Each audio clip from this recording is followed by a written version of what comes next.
Hello students, NCERT गणित कक्षा 9वीं में आप सभी का स्वागत है। आज हम लोग उदाहरण 6 को हल करना सीखेंगे, जो आपकी एनसीईआरटी बुक में 246 पेज पर दिया गया है। तो चलिए सीख लेते हैं। सबसे पहले बात करें तो इसमें हमें क्वेश्चन दिया गया है कि सानिया के पास एक खेत है। तो सानिया नाम की जो महिला है, उसके पास एक खेत है जो कि एक समचतुर्भुज के आकार का है। तो हम यहाँ पे उस खेत की कल्पना करते हैं। ये देखिए, ये एक खेत है मान लेते हैं, और समचतुर्भुज के आकार का खेत है ये। अब समचतुर्भुज क्या कहलाता है? जिसकी चारों भुजाएं कैसी होंगी? बराबर। समचतुर्भुज ऐसा चतुर्भुज जिसकी सभी भुजाएं समान हो। तो इसमें चार भुजाएं हैं, ए बी सी डी और डी ए, लेकिन ये चारों की चारों समान भुजाएं हैं। ठीक है, तो ये चारों भुजाएं कैसी हैं? समान भुजाएं हैं। ये सानिया का खेत है। तो इस खेत को थोड़ा सा डार्क कर दिया ताकि ये खेत जैसा लगे, बीच में ये मिट्टी है मान लीजिए।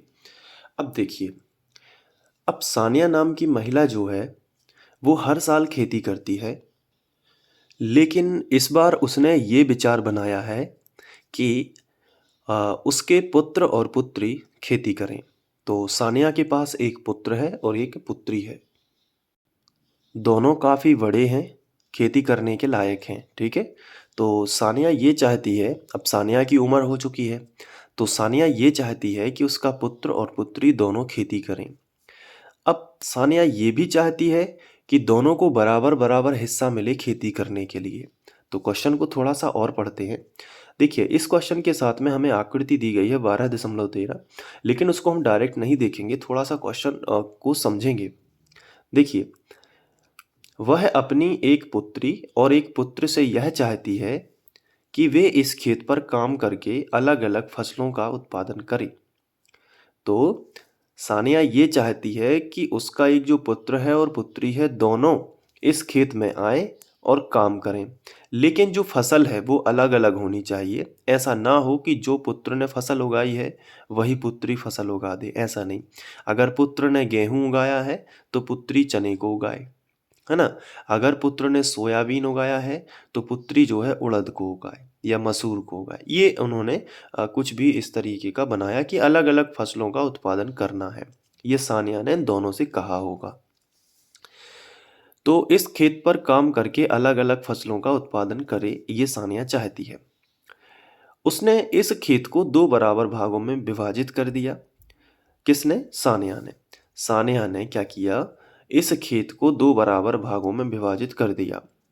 तो या तो इस तरीके से विभाजित कर सकते हैं सीधी लाइन खींच के, या एक विकर्ण खींच सकते हैं। तो क्वेश्चन को आगे पढ़ते हैं तो हमें आइडिया लगेगा। उसने इस खेत को दो बराबर भागों में विभाजित कर दिया यदि इस खेत का परिमाप 400 मीटर और विकर्ण, देखिए यहाँ पे एक छोटा सा संकेत दिया गया है विकर्ण के तौर पर 160। और विकर्ण क्या कहलाता है? किसी चतुर्भुज के चार शीर्षों में से किन्हीं दो सम्मुख शीर्षों को यदि मिला दें तो विकर्ण बनता है। तो सानिया ने विकर्ण खींचा होगा दोनों खेत को बराबर बराबर भागों में बांटने के लिए। और वैसे आकृति तो बनी आएगी, तो आकृति में जो विकर्ण है वो तो खिंचा ही आएगा। तो सानिया ने यहाँ पे एक मेड़ डाल दी। ठीक है, तो इससे क्या होगा? खेत के दो हिस्से हो जाएंगे। तो इस चीज को आपको अच्छी बारीकी से समझना पड़ेगा। ये देखिए, ये आकृति में बना आएगा ये विकर्ण। ठीक है, तो ये विकर्ण है। अब इसके बारे में कुछ जो है आंकिक मान दिए गए हैं। जैसे इस खेत का परिमाप दिया गया है 400 मीटर। तो ये समझने वाली बात है, परिमाप क्या कहलाता है? चारों भुजाओं का योग। तो चारों भुजाओं का योग, खेत का जो चारों भुजाओं का योग है वो कितना है? 400 मीटर।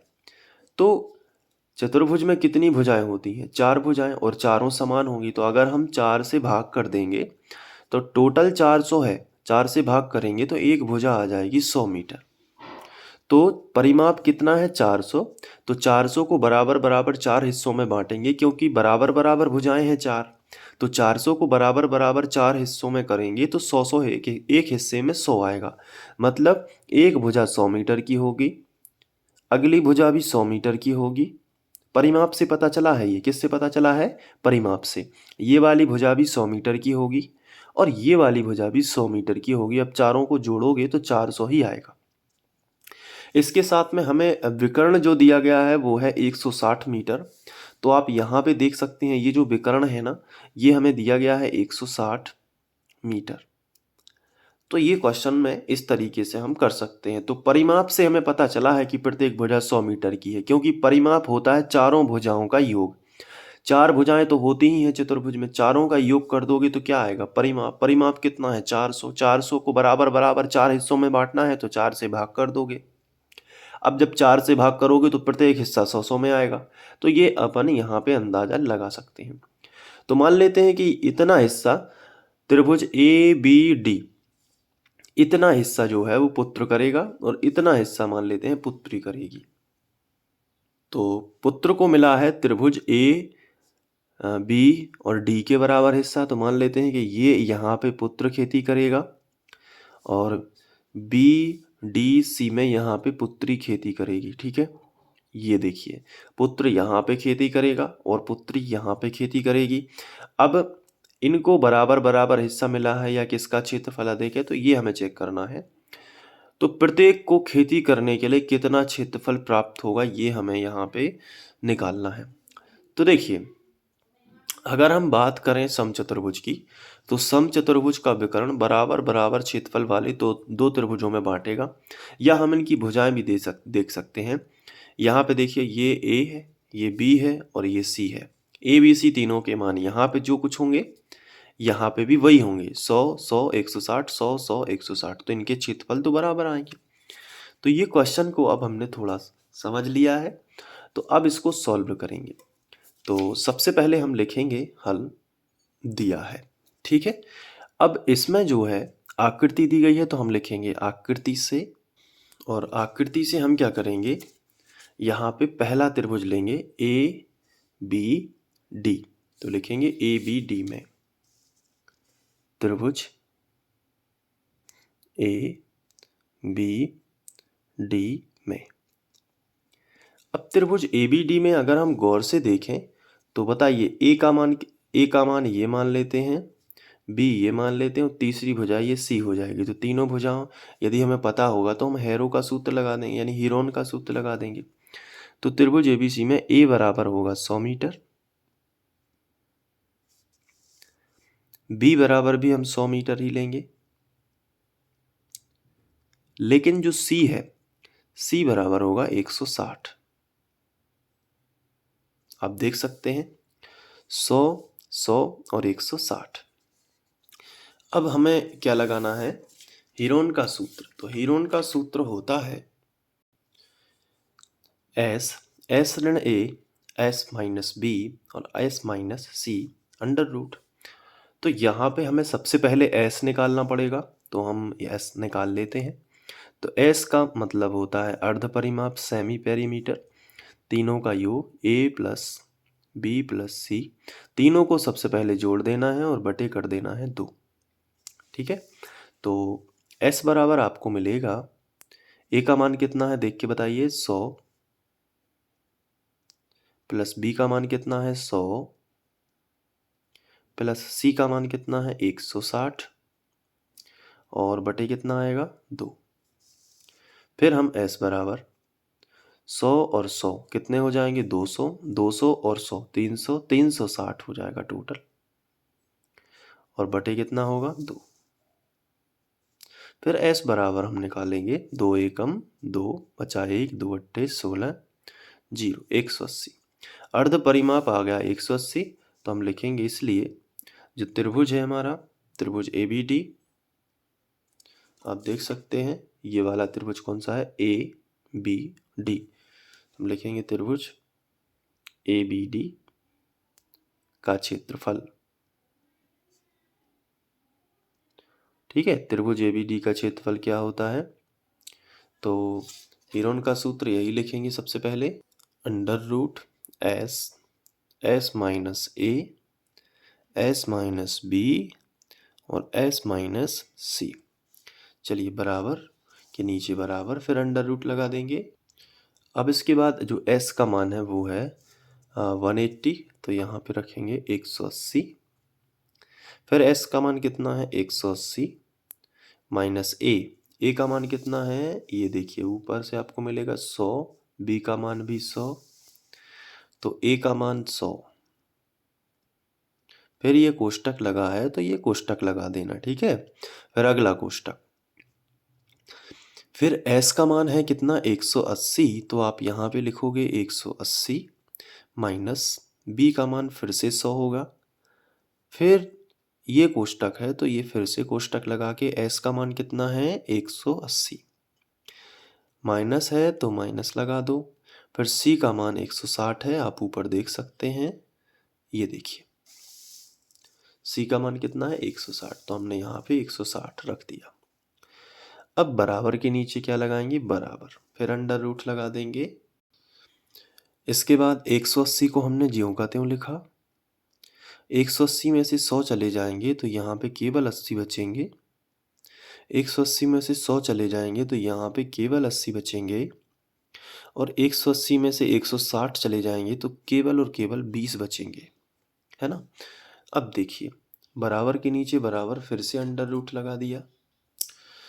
इसके बाद 180 को हम क्या लिख सकते हैं, और 80 80 इनकी तो एक जोड़ी बन जाएगी, ये देखिए 80 और 80। अब अगर इनकी जोड़ी बनेगी तो हम इनको कुछ भी नहीं लिखेंगे ताकि 80 बाहर निकल सके। अब 180 को हम और कुछ लिखना चाहते हैं तो हम क्या लिख सकते हैं, तो देखिए हम सोच रहे हैं कि 20 के साथ में कुछ ऐसा इसमें बने कि 20 के साथ में जोड़ी बन जाए। तो अगर हम इसी 20 से इसमें भाग दे देंगे तो हम इसको लिख सकते हैं यहाँ पे 90 या 9 गुणित 20 लिख सकते हैं। क्या लिख सकते हैं, 9 गुणित 20, 9 दूनी 18, है ना, 9 दूनी 18, और ये जीरो ज्यों का त्यों।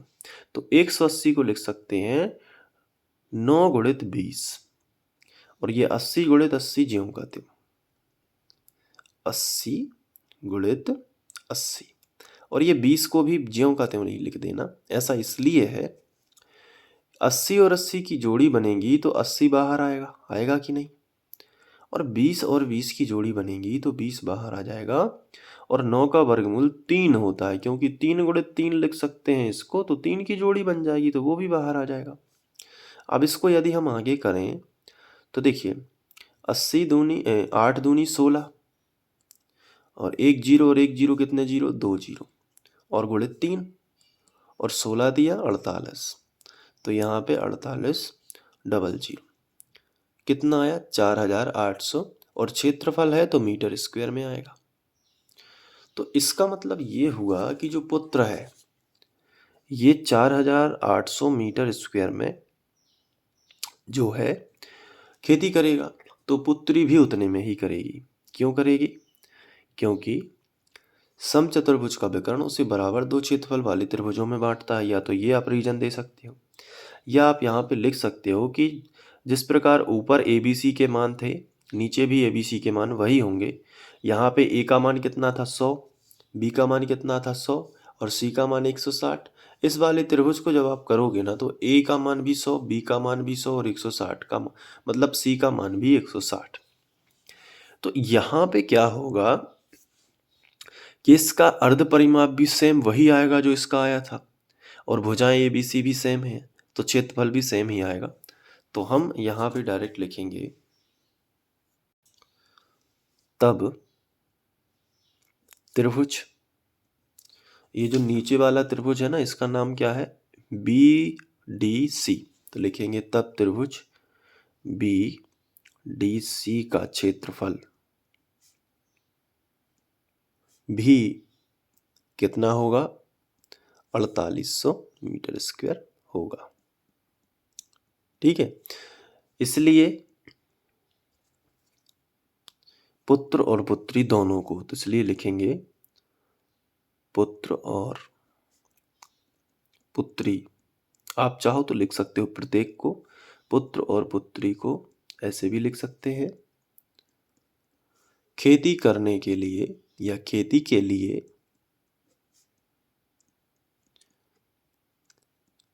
4800 मीटर स्क्वायर का क्षेत्रफल प्राप्त होगा। क्वेश्चन देख के ही लिख सकते हैं, क्वेश्चन के आखिरी में आप एक बार नज़र डालेंगे तो आपको भाषा मिल जाएगी। प्राप्त होगा। ठीक है, तो ये इस तरीके से आपको लिखना है। अब आप एक बार स्क्रीनशॉट ले लीजिए ताकि आप नोट्स बना सकें।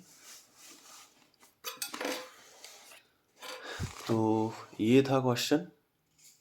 फिर इसके बाद ये देखिए,